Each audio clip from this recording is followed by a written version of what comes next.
Là, je ne sais pas si vous avez vu, il y avait une excellente interview du psychanalyste Berger dans Le Figaro il y Oui. a quelques jours, qui disait bien combien ces gamins, ces jeunes étaient sans compassion.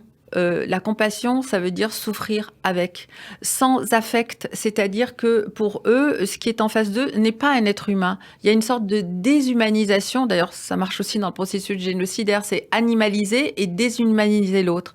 Euh, donc ils s'en fichent, Ils ils se s'en rendent pas rendent pas compte, compte. oui, c'est Enfin, ça. ils s'en rendent pas compte. Ils se rendent pas Certains compte de la s'en rendent gravité, compte, oui, peut-être. ou ça ne leur fait rien. Mm. Parce que, et c'est peut-être ça qui est difficile. Moi, je me pose une question. Quand on va retrouver l'agresseur au marteau, comment on va faire pour réinsérer cette personne? Mm. Qu'est-ce qui va devenir pour la société? Qu'est-ce que ça va coûter à la société, cette personne?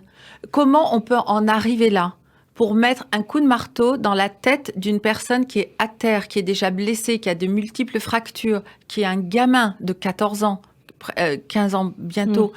Donc, pourquoi? C'est parce que peut-être que ces personnes n'ont pas été élevées, n'ont pas été éduquées, qu'on ne leur a pas appris la frustration, qu'on ne leur a pas appris l'autorité et à dire non. Apprendre la frustration, c'est pas Mm. apprendre à être malheureux, c'est simplement apprendre à avoir des limites. Oui. Eh bien, je pense que c'est aussi tout ça qu'il faut revoir, et notamment avec des parents qui n'éduquent pas leurs enfants, ne sont pas responsables de leurs enfants.